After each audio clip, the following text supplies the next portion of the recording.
Hello and welcome to another BITREP TNG. My name is Tyler. It's Lucas. What's up? And we are here to bring you another hot and ready and very rapid fire battle report today between... We got Chaos Knights. And some more Genestealer cults, but a very different matchup this time than the last time you saw these forces line up on the table. I think you're going to like it a lot. So let's jump right in and see what we are taking today. Sweet. What do you got in terms of Chaos Knights here, Lucas? So this is the kind of classic 110 Chaos Knights build. It's House Herpatrax, so +4 wounds for the big lady, +2 wounds for all the war dogs.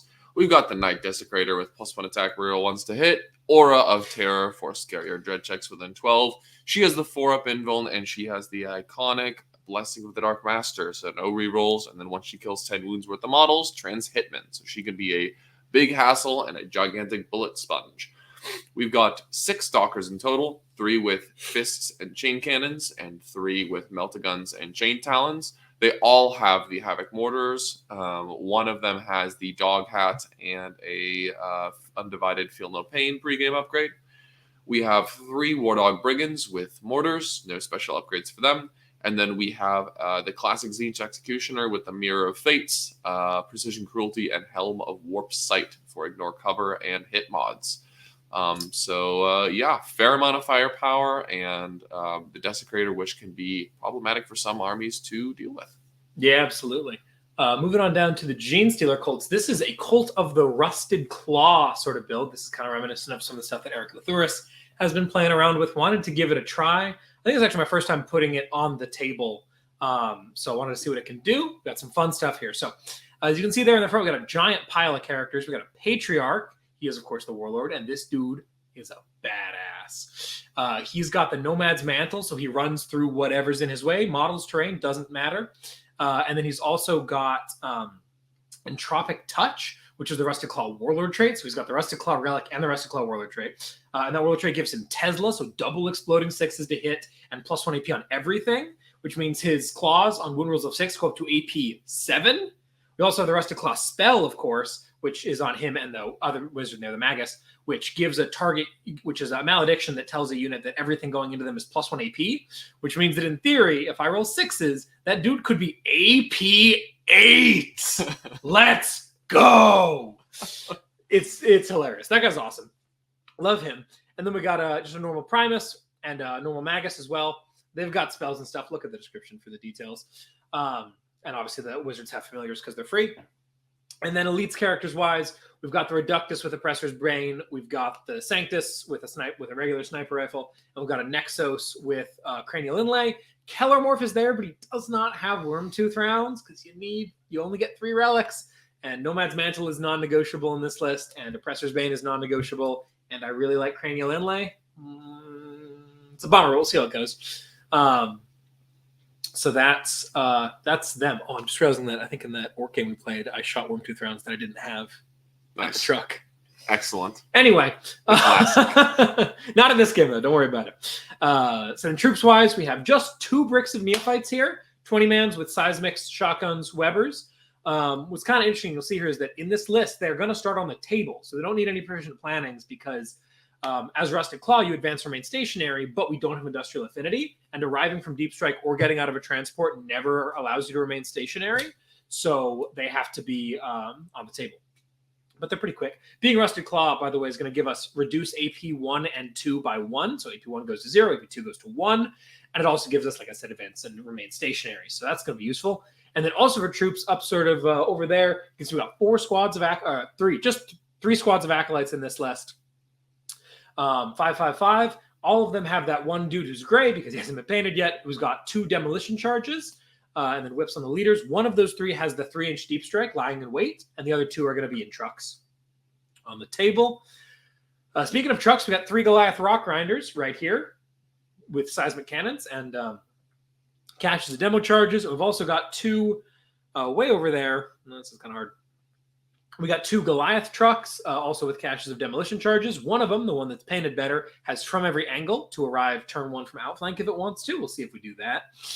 And then we got some elites in the form of these 8 Purestrain Genestealers right there. They're kind of fun. Not especially relevant in this matchup necessarily, but nice to go dig someone out from behind a wall. And then we got these 3 squads of 4 jackals, who are really the stars of the show. 2 of them have 2 demo charges or grenade launcher, and that's it. And then one of them has 3 demo charges, along with they came from below. So you'll see quite what that does in a minute. It's kind of hard to explain, but it's awesome. It's a cool list, right? So let's jump right into the nonsense. Let's do it. And get the show on the road. So we've already deployed here, and we're going to roll off, and I am going to win the roll off for once. Let's go. Tyler going first. It never happens. So GSC are going first. So you can see we've got a ton of stuff in blips here. Blips just all over the table, kind of marking. We're playing Death and Zeal, by the way. So that's a 5 objective mission where we're trying to hold the center. We're going to get this centered on camera a little bit better. Love that. These models up here are just what I have in blips, so that I remember what I have in places. Don't worry about them. We got a squad of 4 bikes here and a squad of 4 bikes here, and then blips sort of all around the edges here. So my deployment is nothing because it's GSC. Lucas, talk about your deployment a little bit. 4 whole bikers down. 8 whole bikers, 4 here or 4 there. Imagine being outnumbered by knights on the table. How do you feel? That's pretty crazy. It is crazy. We should probably talk about secondaries before we talk about. Let's do it. Yeah. What are you doing secondary wise here? Yeah. So Ruthless Tyranny. Enough said. What a redonkulous secondary. Definitely one that also needed buffs, like a certain orc secondary that will not be named. But yeah, Ruthless. Oh no, this is not the right game. Took Ruthless Tyranny here as well. And then I took Grind Them Down. So usually against GSC, the no-brainer is no prisoners. But an interesting part about the Rusted Claw list is how few no prisoners points it gives up, just because it's trying to not take up as much board space with infantry. I think this army has like 84 wounds. It's not a whole lot. So I figure because Tyler has so many characters, so many cheap vehicles, and so many small squads, I can probably get grind 3 or 4 of the 5 turns of the game. And also on turns where I don't steal a CP from him, I will always be killing him with War Dogs, so I'll get some CP out of that as well. As if there were a turn when you wouldn't steal a CP. This was the game I immediately stole every single round, which was funny. But yeah, I figure grind is like an 8 to a 12, or a 9 to a 12 with a couple of CP as well. And then I needed a kill secondary. I think Storm of Darkness was just a little bit awkward in this mission, especially because Tyler's army is so fast and can cut so many angles that I can't really hide and do the action very well. So I decided to go with kill secondary, bring it down here. I've got tons of melta guns. I've got tons of excellent anti-tank and melee. I can probably kill his 5 trucks for a solid 10 points. Yeah, if I'm not putting those trucks in places where they can get shot, they're not shooting you, and you're very happy with that paradigm. Yep. Cool. So by contrast, I took in this particular one, I took Big Game Hunter because, Chaos Knights, enough said. I took Banners, which is kind of an interesting take here. A lot of GSC players are very complacent just taking RBD all the time because it's very scoreable. But in this case, Banners actually feels pretty comfortable. It's going to be a little bit easier to score than RBD because, like I said, I don't have a lot of units deep striking. Almost everything is starting on the table. The only thing off is this 5-man with lying in wait. And Banner's going to force Lukas to come out and tango with me, and I'm just going to have so much kill power that if he gets close, he's going to be in trouble. So I'm pretty happy taking Banners. And then I'm also going to take Brood Swarm, which a lot of people said is dead. It's not dead, particularly not in the Chaos Knights. You're going to get 2 points a turn for playing the game. Yep. Minimum 10, and then I'm going to drop up a 5-man into his backfield at some point and get a 3 that turn. That's great. And I can probably, if I'm still in the game in a reasonable way, I'm going to have models in his deployment zone. Yep. Could that have been behind enemy lines? Absolutely. But behind enemy lines, if it goes poorly, is a 3. Brood Swarm, if it goes poorly, is an 8 to 10. Yeah. So I think that's the better call here. No CP available, of course, is a bit of a bummer, but I still think it's the right call. Anyway, yep. Anything you want to mention about your? First of all, we should mention deployment-wise, terrain is a thing. We're playing on a WTC map. I think we said this is number 8. This is table 8 for mission number 32. So the gist of it and the easiest way to see what's what is obviously the North Bay's objectives are 5 Death and Zeal objective markers. These black circles are the WTC vents, so they are light cover and dense cover as well. We also then have these 4 buildings going down the middle of the table. These 4 have windows. The other 6 do not. So backwards. Sorry, yeah. These 4 do not have windows. The other ones do. So straight diagonal down the middle of the table. Those are the windowless ruins. As we can see, the Big Knight is actually using this to great effect to hide. This is something you can do on WTC tables, is on the right board, you can hide the Big Knight, which is pretty good. Yeah, it's nice. I think it's going to be a really interesting sort of balanced terrain setup here. It's got some really good forward positions to get to hold your objectives from behind. Yep. And it's also got some pretty narrow lanes of movement, which I'm going to try to exploit here going into this turn 1.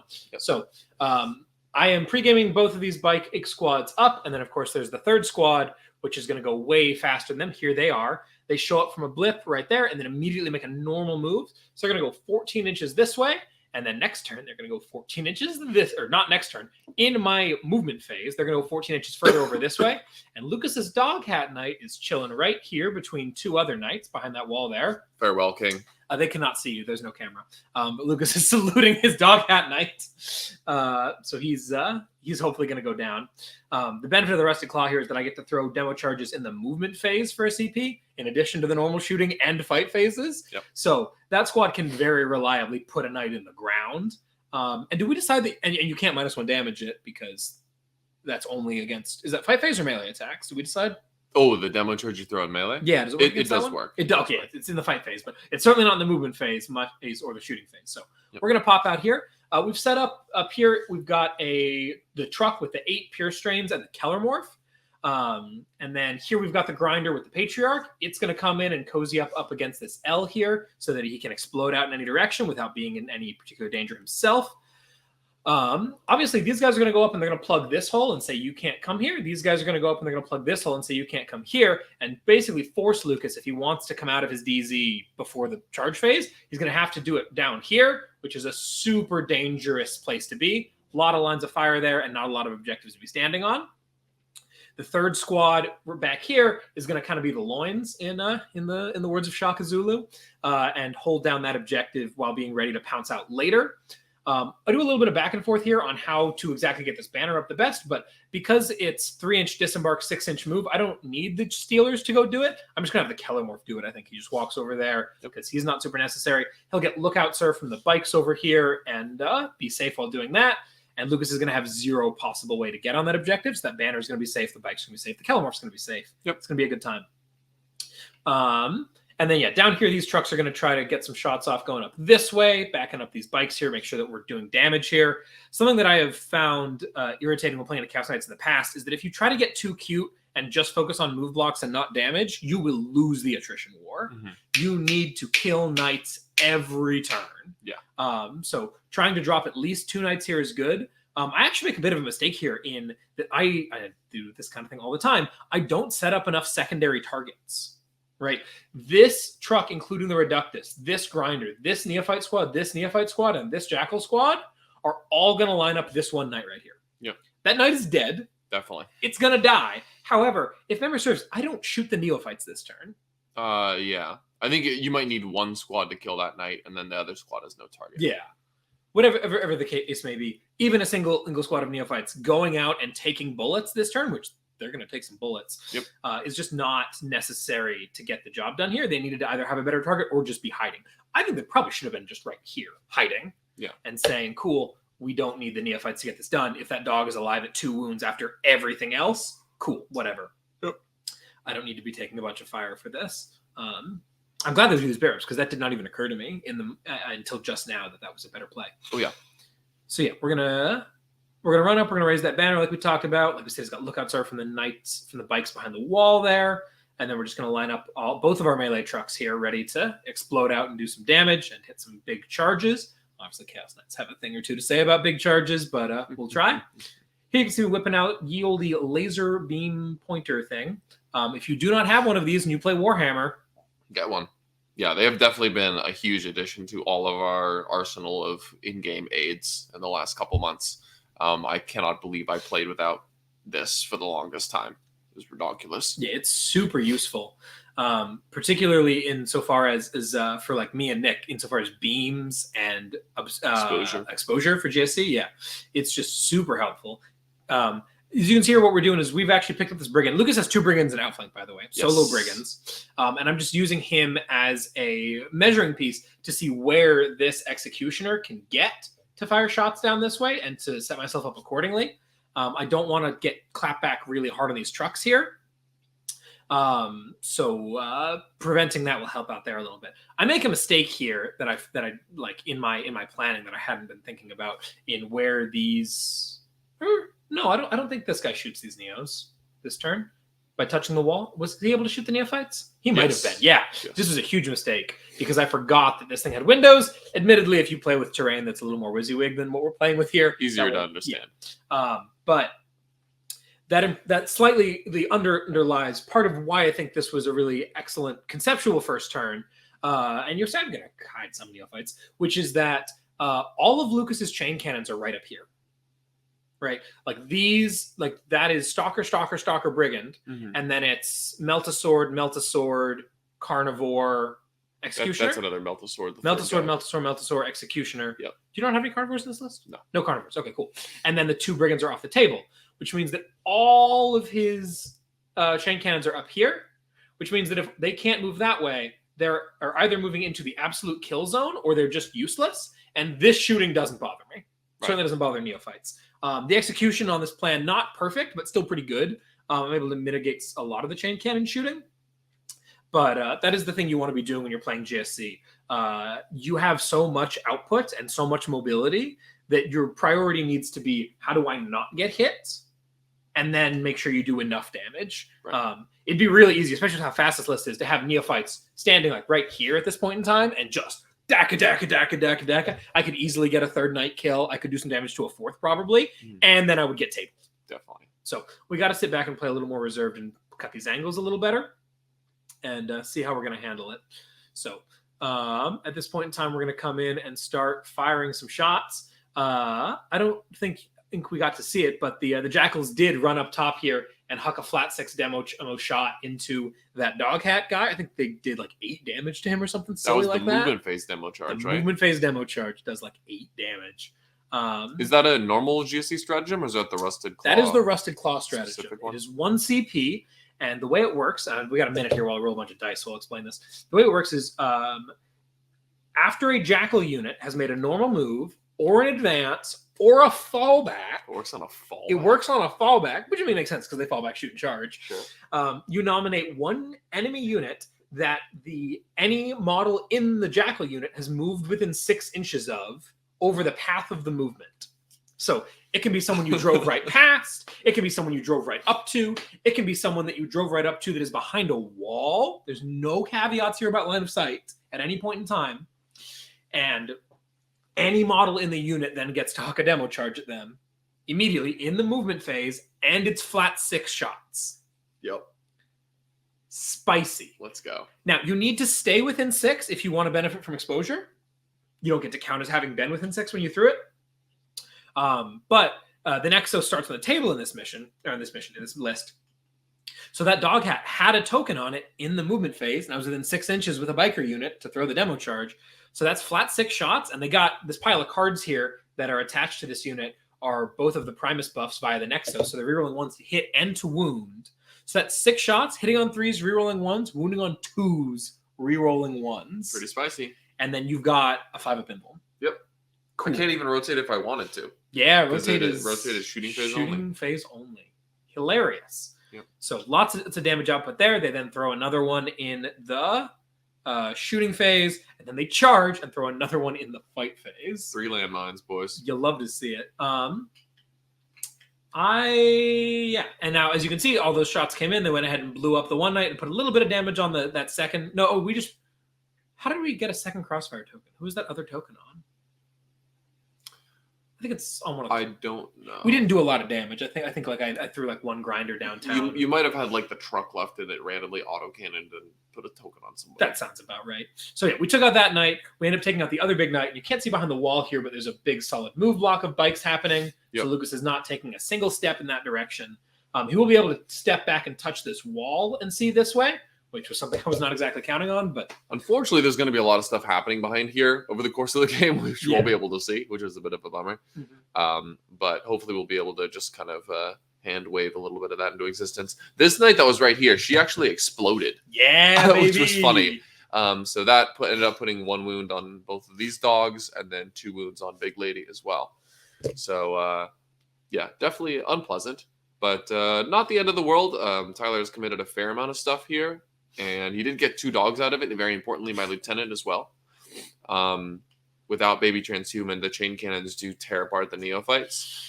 But without the lieutenant, it becomes a little bit, that rate becomes a little bit slower. So I am just starting my turn 1 now. Let's talk about points for you on the top of 1.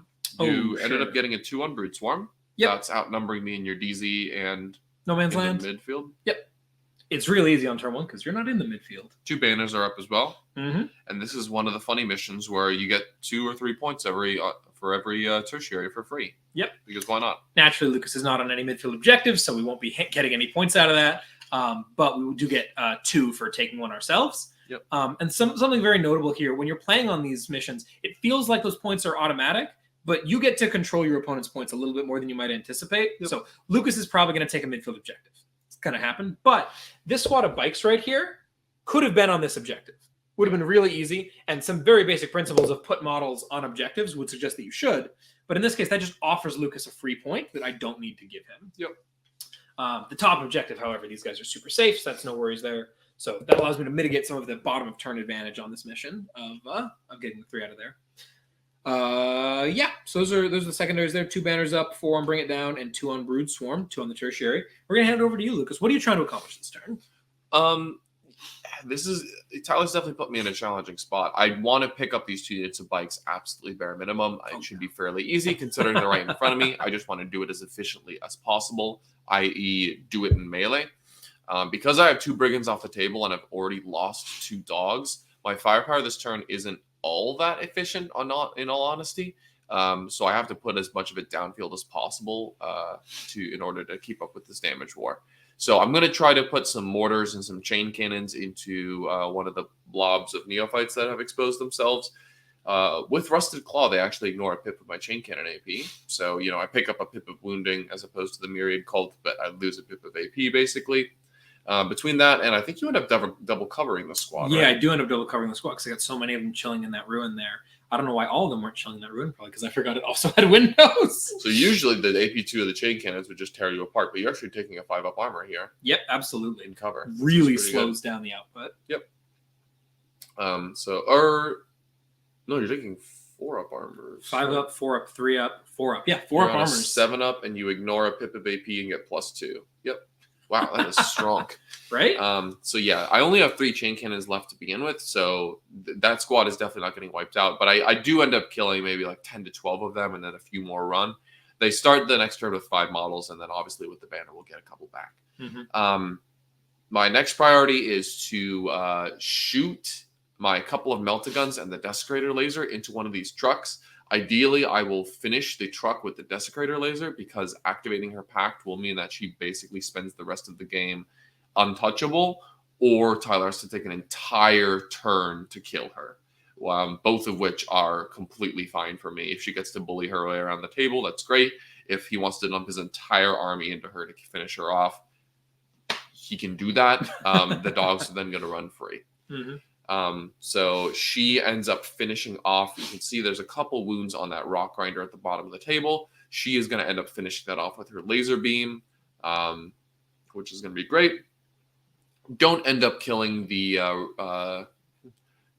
Goliath truck that's there with, what is that? The Sanctus and the Reductus inside there? Sanctus, the Reductus, and 5 Acolytes with a double demo charge. Oh, the funny car, dude. Funny car. Don't end up doing it. I think I bracket that guy. You barely bracket. You get it to 5 exactly, yeah. Yes. Unfortunately, don't finish it off, but it is what it is. Yeah, the Rusted Claw stuff really hampers your ability to hurt these vehicles with some of your mid-range guns, right? A lot of people these days are pretty complacent in Strength 8 AP2 as a way to 2 damage, as a way to kill through vehicles. And those autocannons just don't cut the mustard, as it were, when trying to work through these trucks, because I'm taking 4-up saves, and then you're -1 damage. Like, it's nasty. Yep. Yeah, the combination of +1 save and -1 damage is just super brutal. So yeah, I ended up getting a car and a half. We're going to charge into these bikers.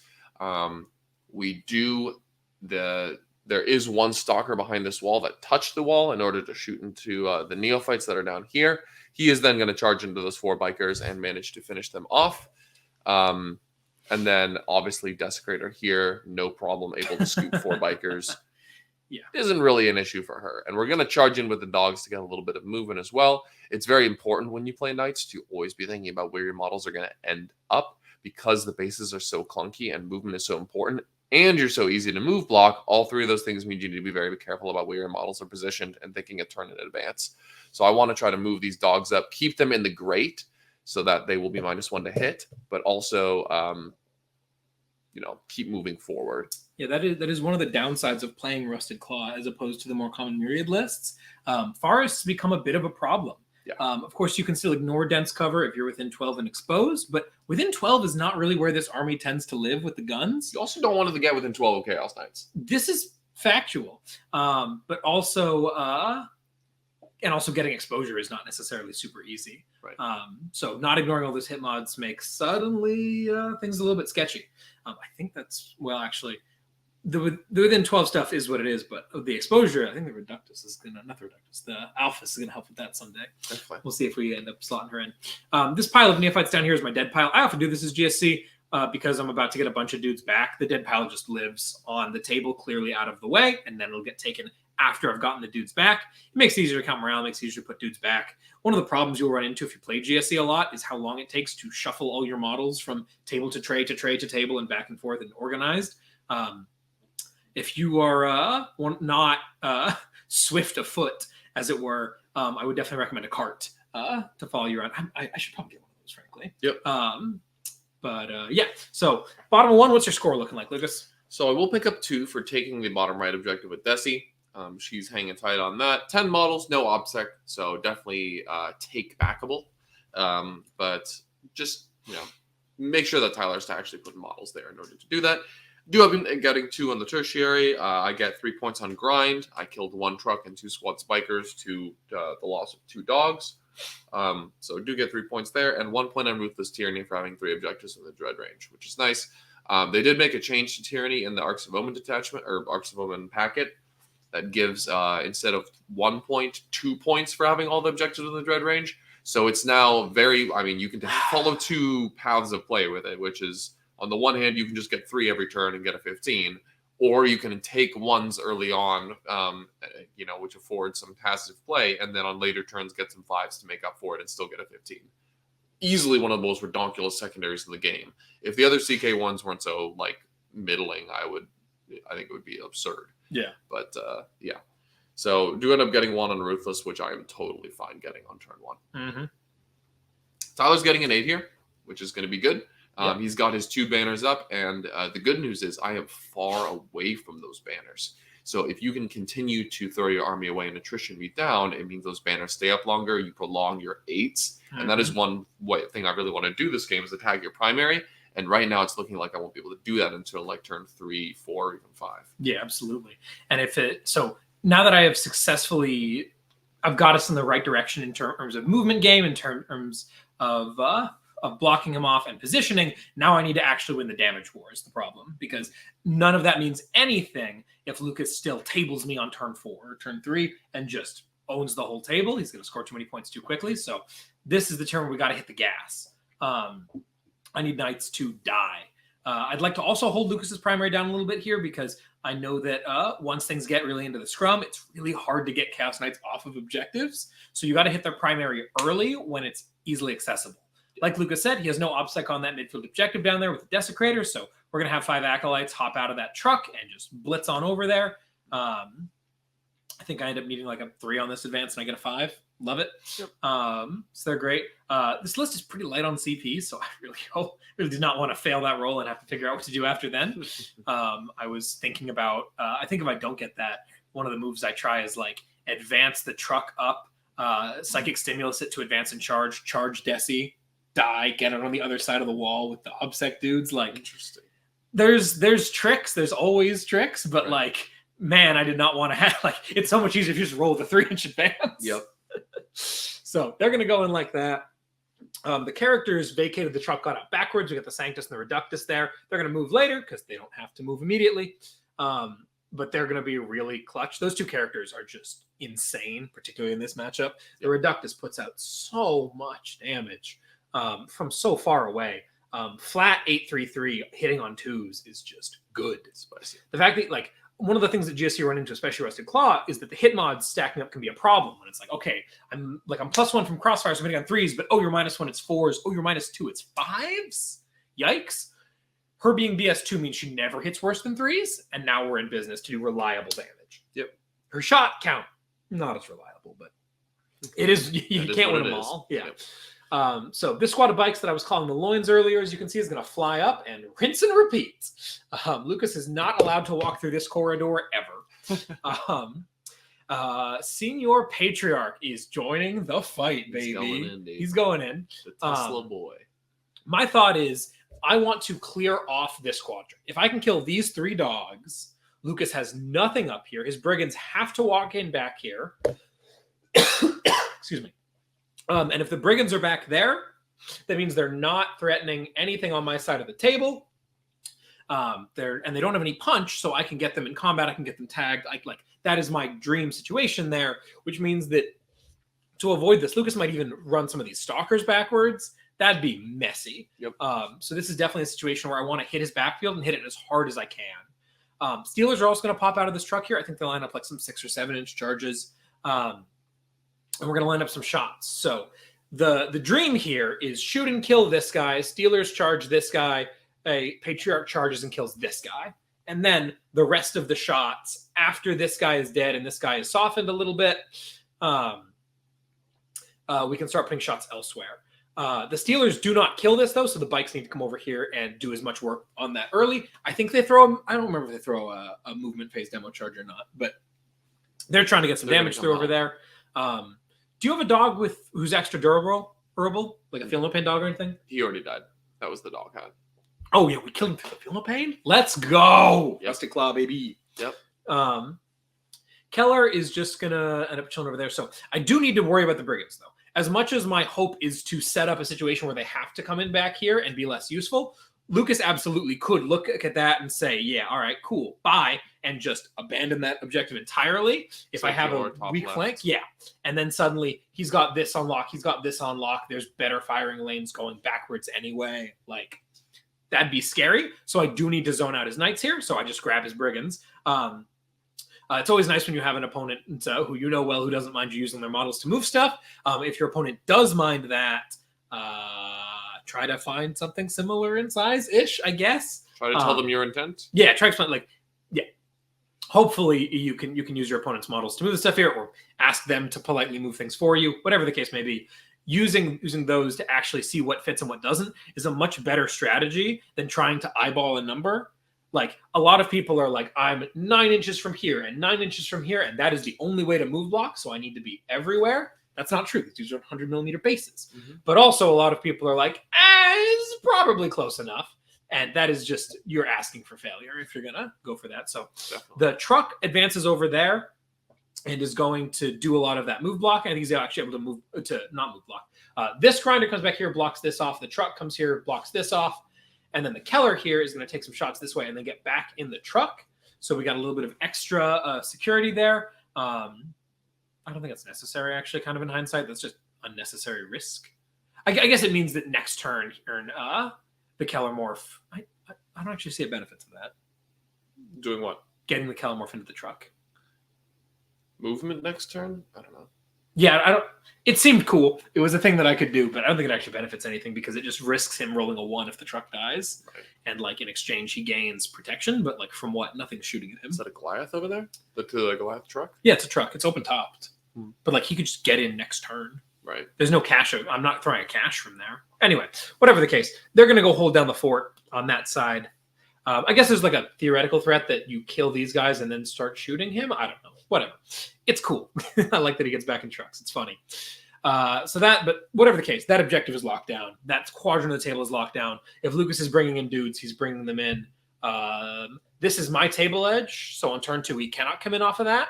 So if he wants to come in, he's coming in here or he's coming in here. But we've also got bikes that are already here. And I think this zones. So he's coming in on his zone, in his deployment zone within an inch, or he's walking in back here in the middle of nowhere. So yep. Screening on point. Very pleased with that. These frickin' purple Neos needed a 2-inch advance to get on the objective. And I think if they get on the objective, that objective is held. you're just not killing through that much stuff. But they're unsuccessful. The green Neos run over and do get on the objective, which is nice. Have some obsec there, force Lukas to come in a way that he might not necessarily want to, get to explode back at him a little bit. And green is the squad that went down to 4 models, got 5 back. Yeah. So they're the 9-man squad right now. Yep, absolutely. So they're getting shot at anyway.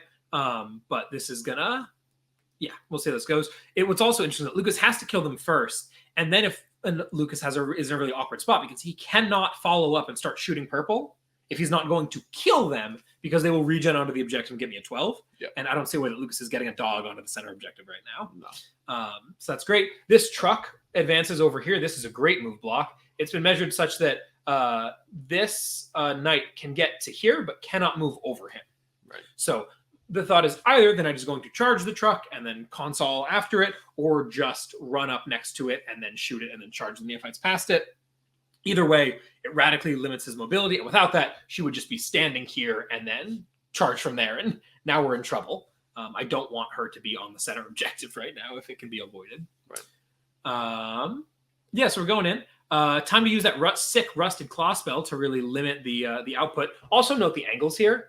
Both of these trucks have really tight angles up into this corridor that like no one else is getting. Right. So we're getting maximal utility out of all of our pieces here. And sure enough, we blow that thing to hell. We fail the rusted claw spell is what I was trying to get at there. He rolls like a 3, re-rolls for free with his familiar into like a 4. I need a 6. Come on, dog. That's fine. So that thing's dead, which is great. We do a bunch of damage and whittle down the back knight there that the Steelers are going to go after. And the Patriarch has I think it's a 3-inch charge into this knight here. So everything is going according to plan. We're whittling him down. We're going to take him down. The 3-inch deep striking squad shows up back here to put a demo charge this way to soften it up even more. And also make sure that objective is in even safer hands. Get some obsec on there. Lukas is running out of activations if I'm able to kill all of these knights right now. Definitely. So having an additional unit back there is just going to be a pain in his tail. Also ensures the brood swarm, which is great. I'm very pleased with all of this. Until what's about to happen. Until the funny dread check. The bird's coming in hot. Patriarch is leadership 10. What I did not pre-measure and really freaking should have is that right there, that this dude needs to be more than 12 away from that dude. Yeah. Because if he's not, he has to dread on 3 dice, pick the 2 highest. And sure enough, I roll a 3 and a 5. Then remember that I need the 3rd dice and roll a 6. Yeah. And that's an 11, and that's a fail. Spooky birds. What even is the math on that? I don't want to know. So I failed the dread check, but it's okay. It's still only a 6-inch charge. Right? It's a 3-inch that you've doubled to a 6. Rolled a 5 or whatever. Anyway, I think I roll a 5. Cool. So Patriarch is sitting there, dick in the wind. Farewell, King. That was silly. That was very silly. That was quite goofy. This also opens up the possibility of you just terror shading those acolytes and then taking off and then you continuing to hold that objective, which would be a very scary swing. I think I get very lucky and you don't quite roll hot enough to make that happen. The terror shades doesn't end up happening. But that was the horror story version of this. But still, that's an entire extra stalker right there. I think it's a chain cannon, isn't it? Maybe it's a melta? That's a brigand. That's a brigand. Yeah, it's a whole brigand right there that's going to get to shoot next turn that needs to be dead Yep. when activations are the name of the game right now. Bummer. Totally my fault. Definitely should have set up the pre-measure better to avoid Desi. At the end of the day, it's a dice situation, and I was pretty confident in the math there. But what are you going to do? Yep. The Steelers go in. They kill the knight. Do they not? They do. Yeah, they kill the knight, and they swing around. Then there's 4 jackals back there. The jackals also hit the charge. They come in. They're going to tag this brigand because it doesn't do anything in combat. Nope. And then they're also going to get I think 2 more bodies on the objective because I am really scared of this Terror Shades. If I don't get any more bodies on the objective, then the Terror Shades kills 1 model and suddenly Lukas holds it and the primary denial was all for nothing. Yep. But 2 jackals on there, he'd have to kill 3 of the acolytes. That seems. I mean, it's as good as it's getting from me at this point. So we'll take it. And sure enough, it works out. Here we are debating Terror Shades. I ended up going for it on your acolytes. Yeah. The current math is that I have 5 obsec on there. You've got 5 obsec plus 2 not obsec. I think 1 guy blew up.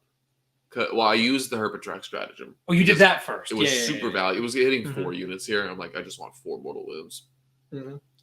And then I figure, if you got 4 Acolytes and 2 Bikers and I've got 5, if I just roll like a little over average, or you roll a little under average and I kill 2 Acolytes, then we're good to go and I get a 4. Because as it stands right now, I'm getting a 0. Yeah. That's not great. That's not great for business. No. So yeah, I end up going for it and it doesn't work out, but that's just how Terror Shades works. Yep. So good points overall. You got an 8 at the beginning of the turn. You got a 2 for taking the middle objective that you didn't control at the start. I guess the bottom right as well. Yep. Brute Swarm's a 3. You do outnumber me and my DZ, which is always a hilarious moment. And some more big game hunter points. At this point, you've killed 4 war dogs, which is pretty good. We should also mention that after I finished obliterating that dog in the middle there, I just randomly threw the rest of the shots into Desi because she was the next available target, and I was able to get a crossfire mark on her pretty well, and I did a stupid amount of damage. It was like 6 or 8 damage, something like that. So she's a little bit weakened now, which is going to mitigate somewhat Lucas's ability to use her as this like untouchable bully piece, which is going to end up working out pretty good in a minute. Yeah, she's I think at 20 wounds. If she was at 28 right now, I'd feel much better. Yeah, definitely.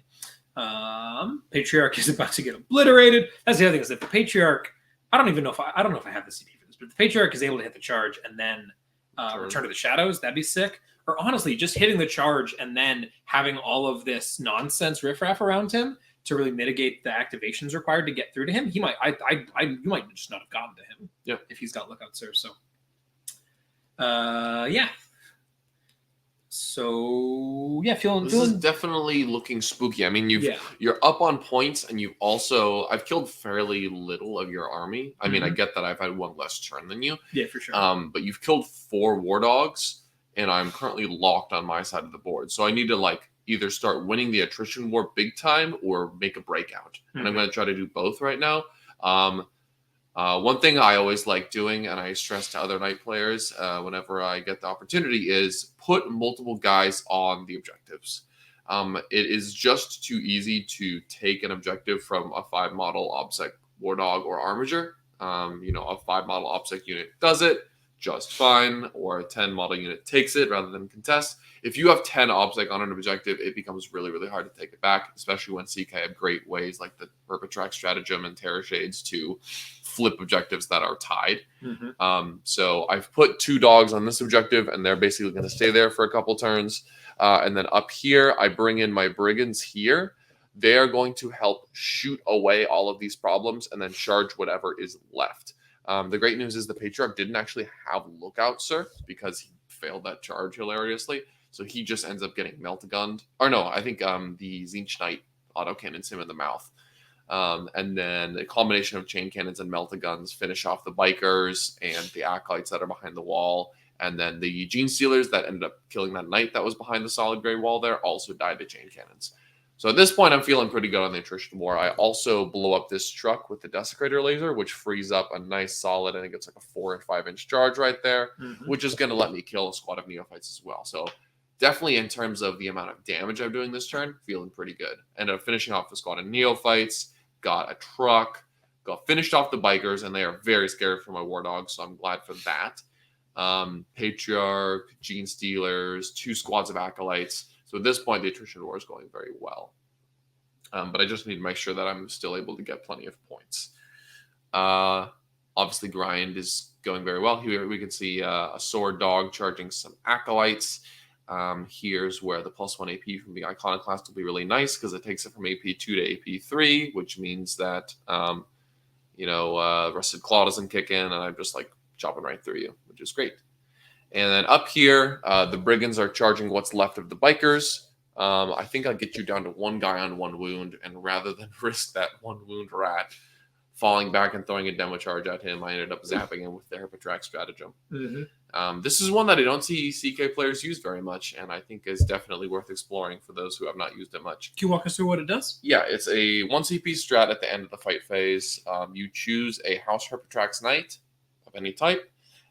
Every enemy unit within 6 inches of them on a 2-up takes Immortal, on a 6 takes D3. Oh, I forgot the 6 takes D3. I've never seen you roll that 6. Yeah, it is spicy when it happens. But you basically just bank on it as, I want to kill this 1 model, or I didn't quite kill your character. Now they're dead.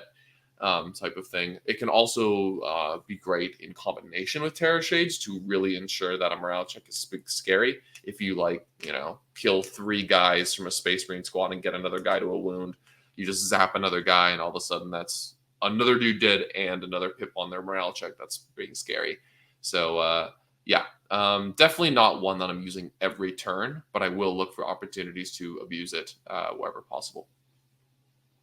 Yeah. So felt pretty good about the end of this turn. I have a lot of melta guns left, and the math of what's I also have 3 chain cannons. So it didn't feel great that a lot of them died on turn 1 and 2, but I did have a lot in strat reserve. So I do still have the capacity to gun down this remaining squad of Neophytes since there's only 1 left.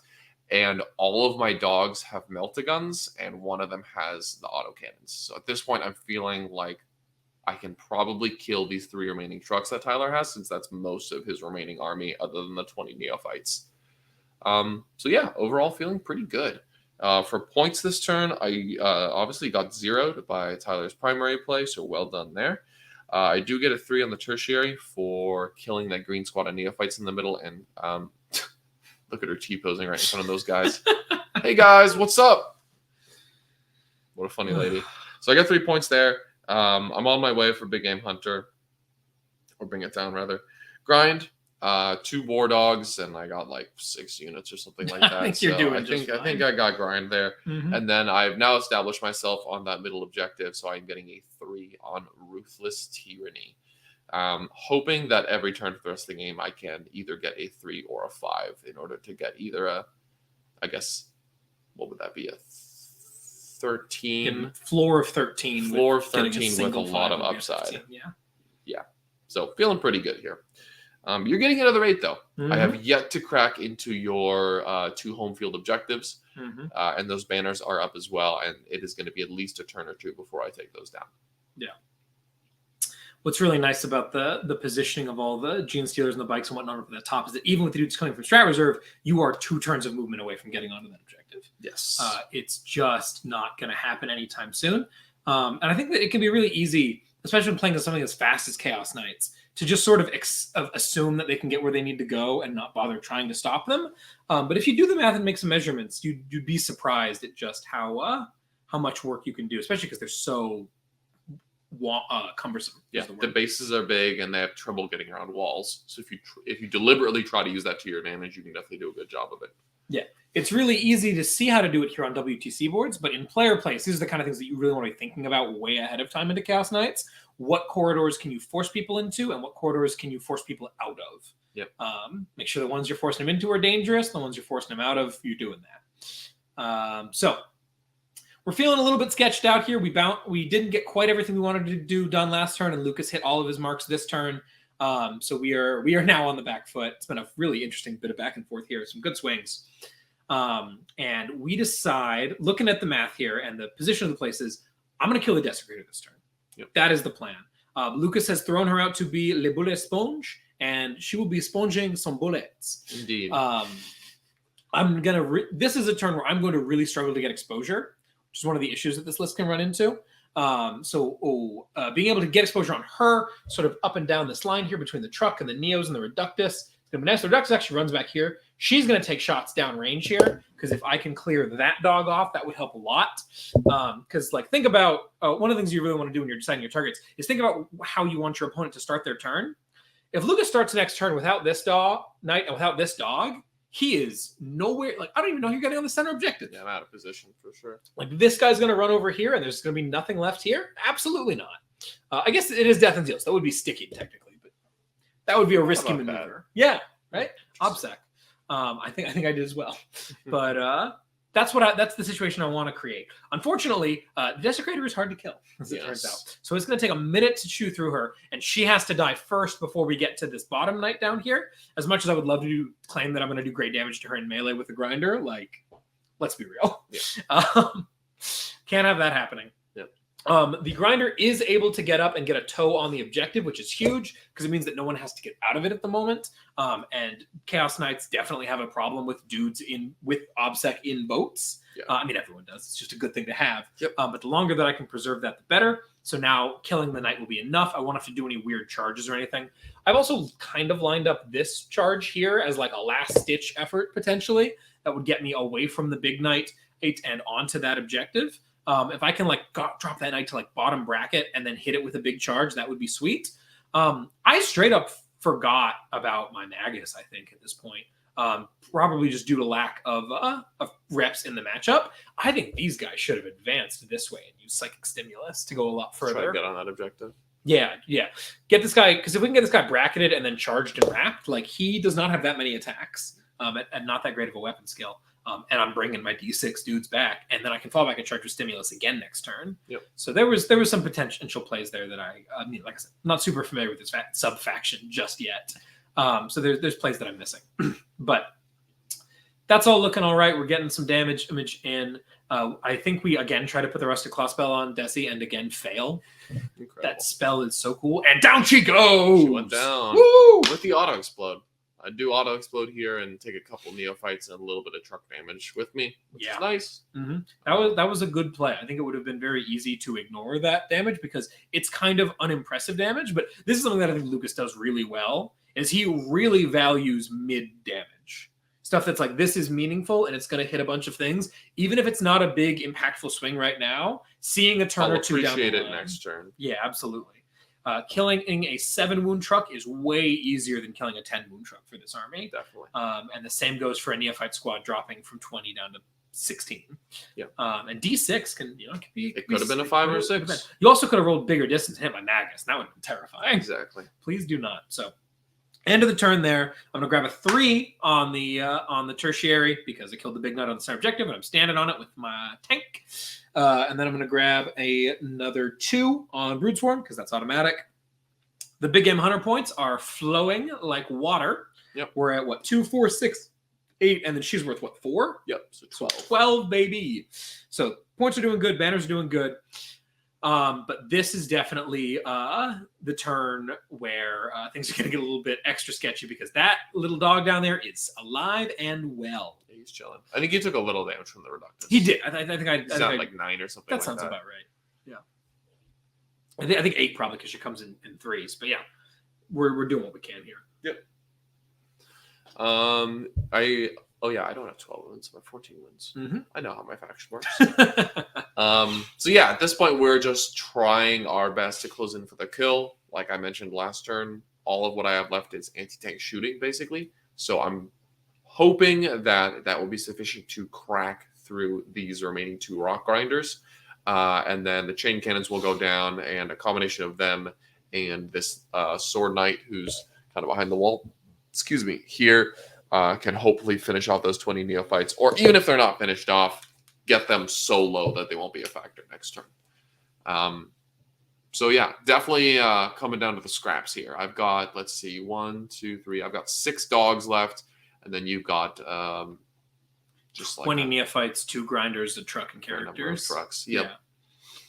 Yeah. I do need to be very wary of the points, though, because you have run up a significant points lead on me, and I'm also down on the primary. Mm-hmm. I did get an 8 here, which is really nice, and I'm looking to continue to get 8s because I doubt at this point anything is attacking my home field or the bottom right objective, which is going to be great.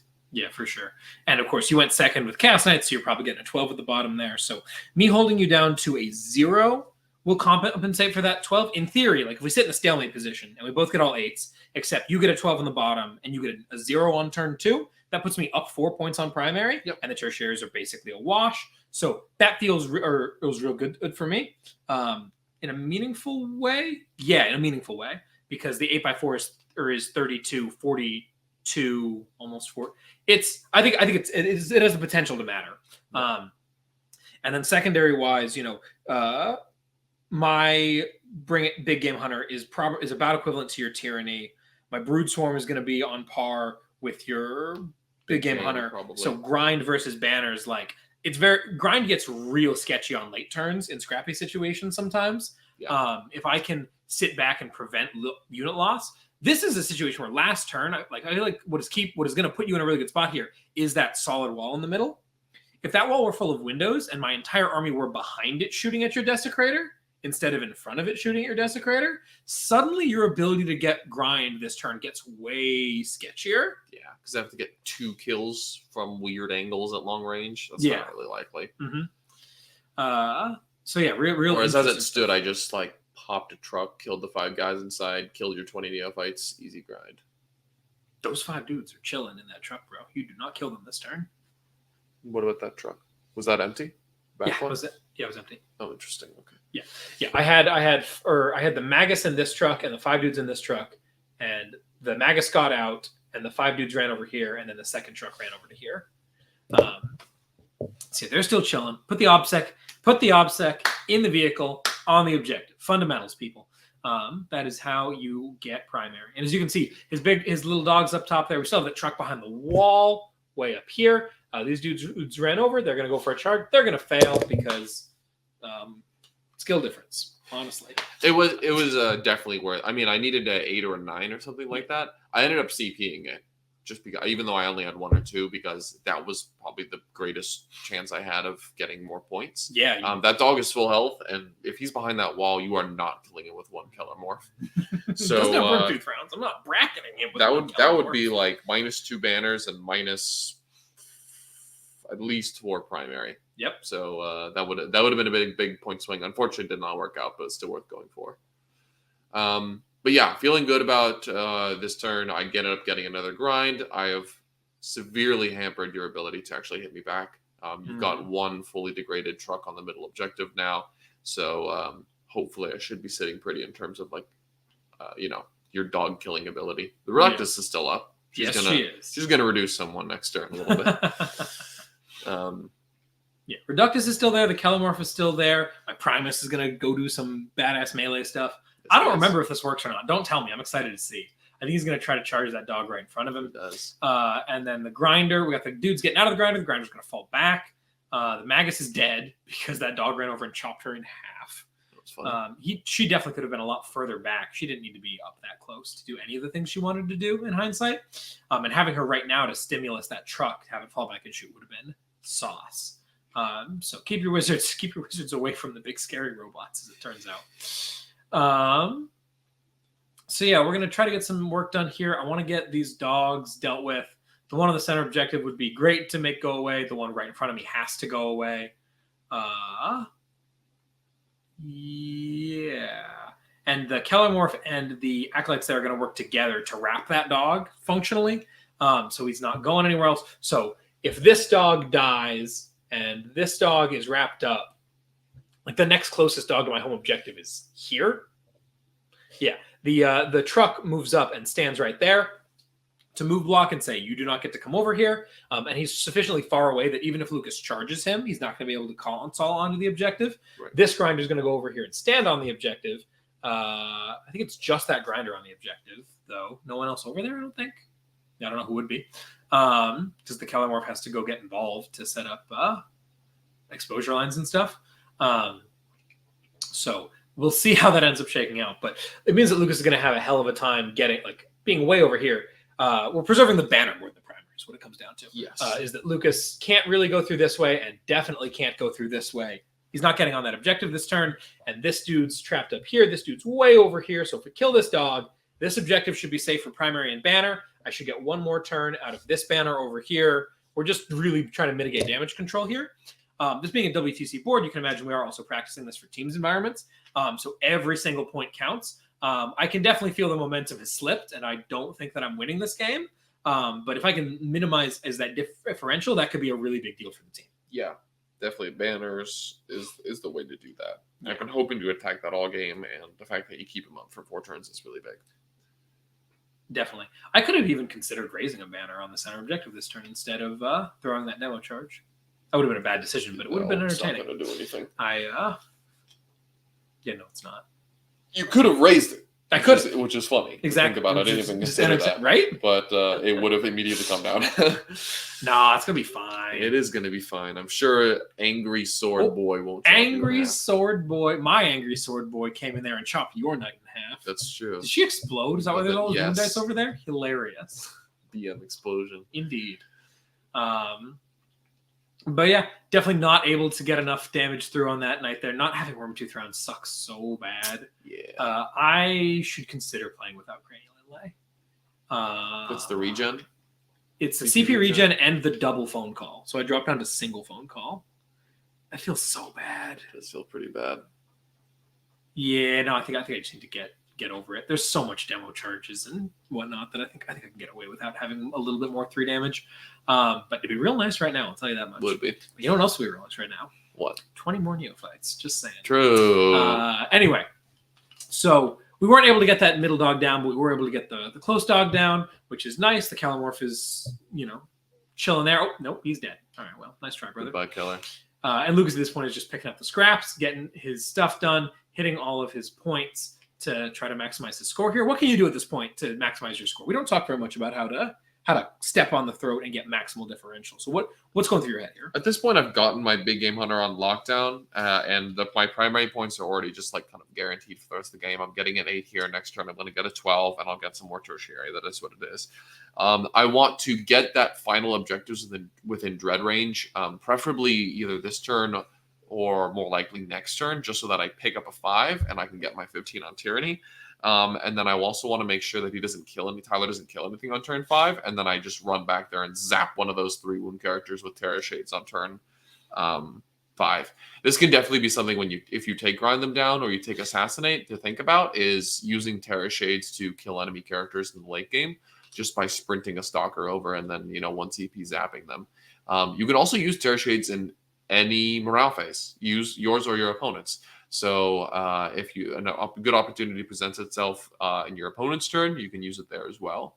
As we're going to see in a second, I am going to be using that stratagem to kill a couple of characters. Oh, actually, I try it on the Nexus, and I think he goes down to 1 wound. Yeah, I think he ends up chilling. Yeah, but you can do it in theory in order to kill characters. So, but because you're not really going to kill any knights at this point, I think grind is pretty much guaranteed on turn 5. So really it's attacking your points. Mm-hmm. I want to make sure Brood Swarm is as hard as possible, so I kill as many models as I can this turn. And I think I do pretty successfully at that, because you only get a 1 on Brood Swarm this turn. Yep. And then banners. I want to make sure that even if you get 2 points on turn 5, you get 0 points on turn 2. Mm-hmm. And that means that I need to have my guys in a decent spot to sprint onto your home objective next turn. And I've got like 2 or 3 dogs that have the movement to do that next turn, which will be good. And then also just like trying not to easily die. At this point, the only dogs that can really die, these 2 are on 14 wounds and in a grate, so they're not going to die. Not that you really have any firepower left. But this guy's at like 7 wounds, so I don't want to get him randomly reducted. So he's going to hide. Because him dying would actually be a 3-point swing. Mm-hmm. Right, because you'd get 2 on the tertiary, and you're not going to max your primary this game, so that would be big, and you'd get your final big game hunter point. Mm-hmm. So ideally, I would love to keep that dog alive, and I actually end up doing that successfully.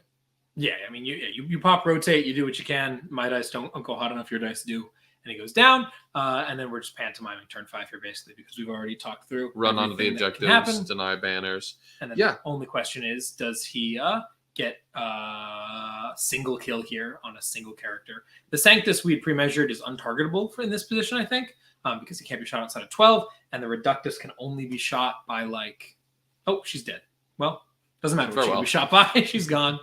And then he goes for the Terror Shades and doesn't quite finish off the Nexus. This is strictly for style. No points. He's already scored all of his points at the end there. So points-wise, at the end of the day, primary-wise, I go 8-8-8-4 and then 2-2-3-2-0. So that gets me a total of 37.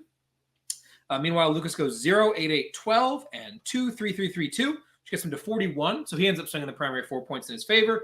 Tertiary, not getting a tertiary turn 5 is a big part of that. And then also, obviously, not getting my 8 on turn 5 because he killed me off of it, is also not helping.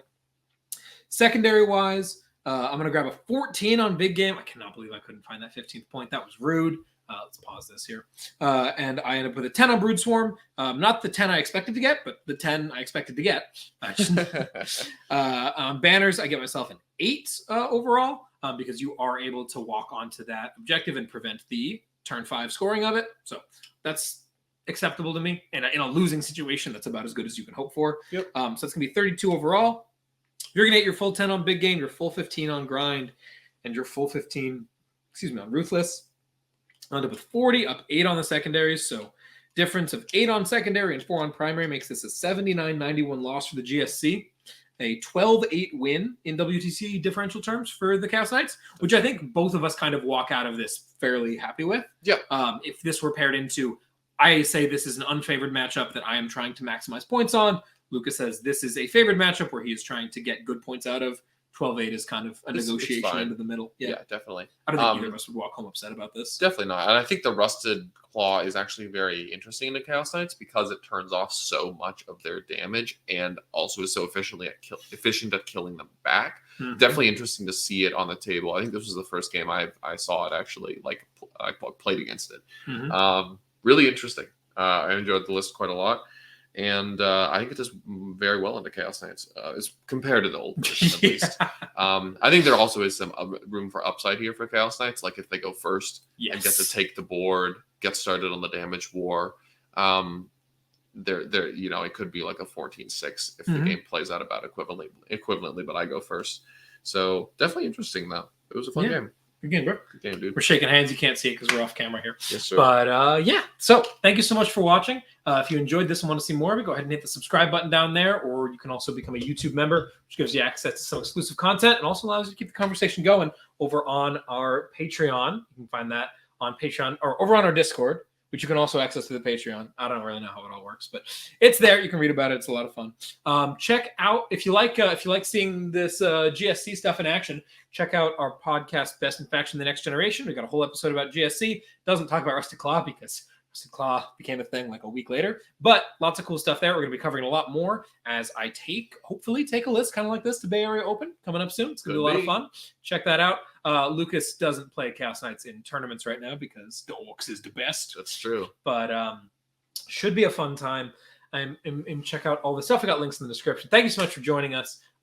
With that all being said, I've been Tyler. I've been Lucas. And we'll see you next time. Take care, everyone. Thanks for tuning in, everyone.